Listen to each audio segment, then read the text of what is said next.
Dear Patriots, before the news starts, please subscribe to our patriotic channel by clicking the subscribe button. Give us a thumbs up to this video. Don't forget to leave your opinion below in the comments section. Share the news on Facebook and Twitter so you friends see it. Thank you. Trump haters freak as Roseanne gives 30-star Stormy Daniels nasty surprise. Trump haters are freaking after Roseanne Barr came up big with a nasty surprise for porn star Stormy Daniels. You don't want to miss this. It's no secret that Roseanne Barr is a huge supporter of President Donald Trump. Now, Roseanne Barr is back on television in ABC's 20-year absent hit show Roseanne, and the first night the reboot aired, Stormy Daniels, aka Stephanie Clifford, got a hugely disappointing surprise. According to Daily Caller, ABC's reboot of the wildly popular sitcom Roseanne came back with a bang on Tuesday, March 27, 2018, and based on the tremendous ratings it received, it looks like all the haters in Hollywood can kiss Roseanne's deplorable butt, because the show isn't going anywhere. After taking a 20-year break from television, Roseanne roared back to life even better and funnier than before. Initial ratings indicated that 18.2 million households hit the couch to watch Roseanne Barr deliver her signature sarcasm, but, this time, as a character who supports President Donald Trump. Additionally, the show received a 5.1 rating among adults ages 18 to 49, which could mean that the producers of the show might have the highest rated sitcom in recent seasons if it maintains such big numbers. Roseanne is again a smashing success as Americans welcome back some of their most favorite television personalities of all time. One of the huge surprises about the first airing of Roseanne on Tuesday night was that its ratings impressively surpassed the overhyped 60 Minutes interview with former porn star Stormy Daniels on CBS this Sunday. Notably, ABC has committed to only 8 episodes of Roseanne, so far.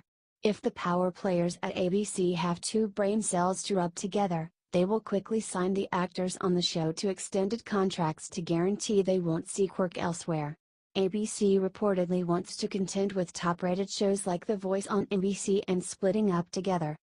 In addition to the sudden success of Roseanne's rehash, other blasts from the past remakes, such as NBC's Will and Grace, have come back with very strong ratings. The premiere of the current season received a 3.0 rating in a key demo and more than 10 million viewers, according to CNN Money. Many are looking to Roseanne to usher in a newer perspective on politics in America. Roseanne Barr's character on the show portrays a Trump supporter who might be a little different than what most viewers would expect. The show's producers have been a little tight-lipped about how Barr's character on the show will deliver a more varied take on Trump's America. So it looks like those who want to know will just have to tune in and watch. The instant popularity of Roseanne in 2018 makes it pretty clear that America is hungry for a different kind of entertainment from the usual sludge Hollywood normally produces. In my opinion, people have become tired of the outrageous liberal ideology that saturates most network television shows. Only time will tell whether or not Hollywood gets it in regards to the rating results from Roseanne. One thing that is for certain is that more people in our country were inclined to tune in and watch something truly entertaining and funny versus the trashy 60 Minutes trumpet piece that fell short of its mark. I think it's an understatement that nearly every aspect of American life has become political. You can't even sit down and watch a football game anymore without seeing some overpaid thug kneeling as our national anthem is being played. Professional sports used to be a huge draw for America's blue-collar population, but now, it's being boycotted by millions. That is the new reality and the new atmosphere in which Roseanne is being relaunched, and my hope is that the show continues to see success.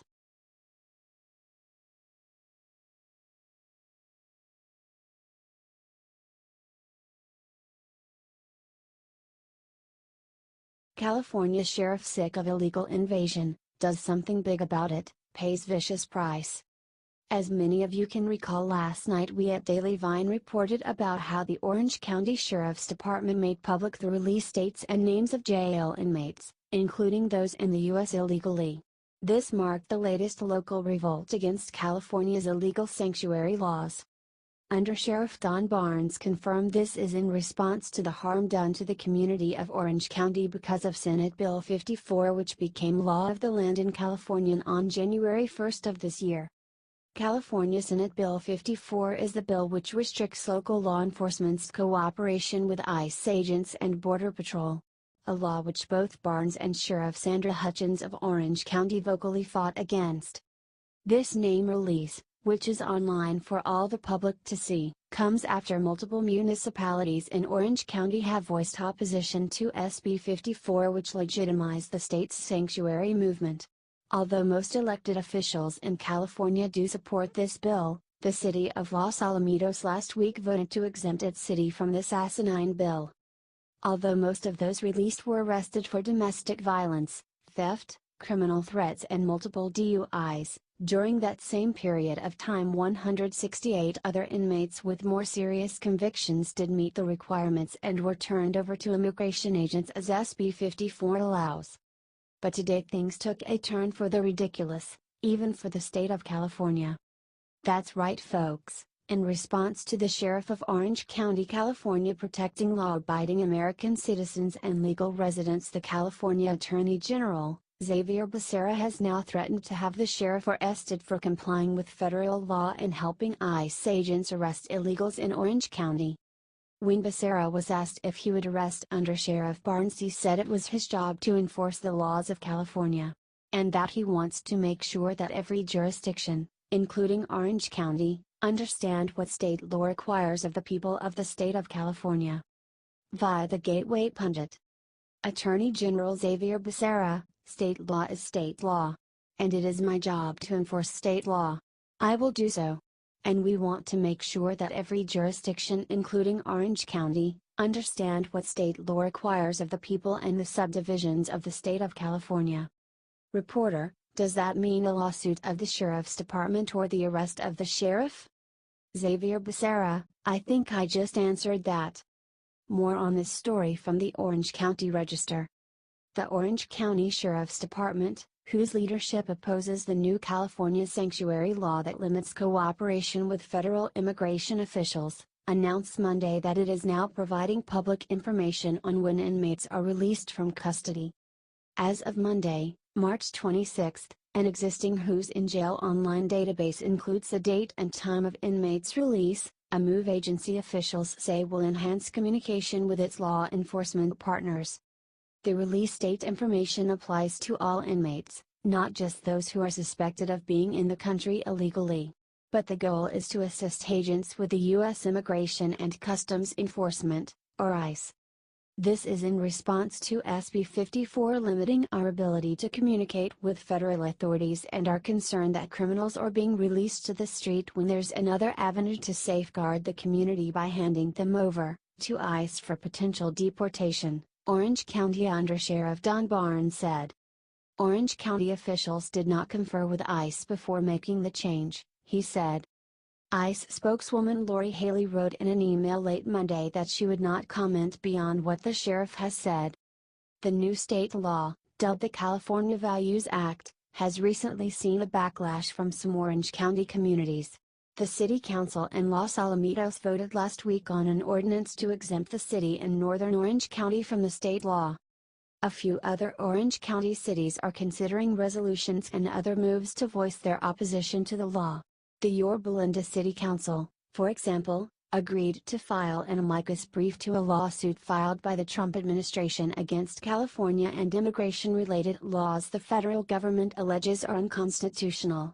And on Tuesday, March 27, the Orange County Board of Supervisors is scheduled to consider a range of possible actions, from a resolution to pursuing litigation against the state. Annie Lai, co-director of the Immigrant Rights Clinic at UC Irvine, said the sheriff's new policy is part of a movement in Orange County to either undermine or get around the spirit of SB 54. The California Values Act already allows communication between local and federal agencies about release dates of those convicted of enumerated crimes who may be eligible for deportation, Lai noted.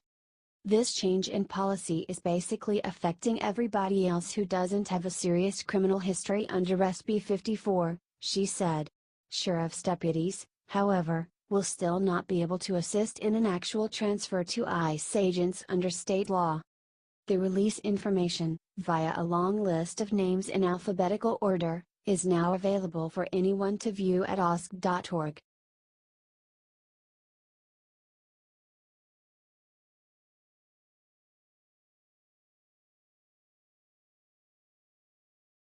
Liberal witch bashes Trump for not punching back, Sanders burns her at the stake.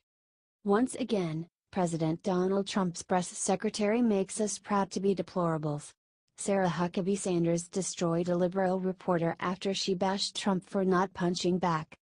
The mainstream media won't ever let up in their psychotic attacks on President Donald Trump. Because of this, Trump wisely made Sarah Sanders his press secretary to keep the liberal media horde in line. Recently, one liberal reporter bashed the president for not punching back in the midst of multiple personal attacks. Leave it to the media to condemn Trump for being unpresidential and too blunt one moment and then turn around and bash him for not punching back. Remember, because they can't employ good reasoning skills, this is how the left operates. One of the most obnoxious characters to go after Trump recently is pornstar Stormy Daniels, aka Stephanie Clifford, with allegations of an affair in years past. The reporter bashing Trump brought up the subject during a recent White House press briefing. Have you sat down with the president and what has he told you that he wants us to know about this topic? Sanders was asked by the reporter in regards to the Stormy Daniels story. Because Sanders is always classy, she at first tried to answer the reporter in a polite manner. As I just said and we addressed a number of times, the president denied the allegations. I don't have anything else further to add, Sanders said, according to Daily Caller. You would think, by this point, the reporter might have taken the hint that her redundant questions were starting to irritate Sanders. Maybe that's assuming a little too much about the reporter's comprehension skills. It takes a special kind of person to work in the mainstream media machine, and by special I don't mean intellectually gifted. Clearly, it takes a level of repugnance that your average American can't even wrap their head around. Day after day, we watch the left attack President Donald Trump with everything they have in their arsenal. As they continue to fail miserably, their frustration starts to seep through the cracks of their plastic faces and Botox smiles. The end result is more than satisfying. Although the left wants America to see a polished and well-constructed team of intellectuals in the media, what we really notice is how sloppy and erratic they are in their thinking. President Trump could not have chosen a better person to be his press secretary than Sarah Sanders. Former White House Press Secretary Sean Spicer was a mental weakling compared to Sanders. She knows exactly how to handle the daily grind in the pit of snakes, and she does it with grace and witty professionalism. It's too bad that other Trump appointees, such as those in the Department of Justice, don't show the same affinity for kicking liberal butts that Sanders does. That's what America needs, and it is one of the biggest reasons that we put Trump in the White House.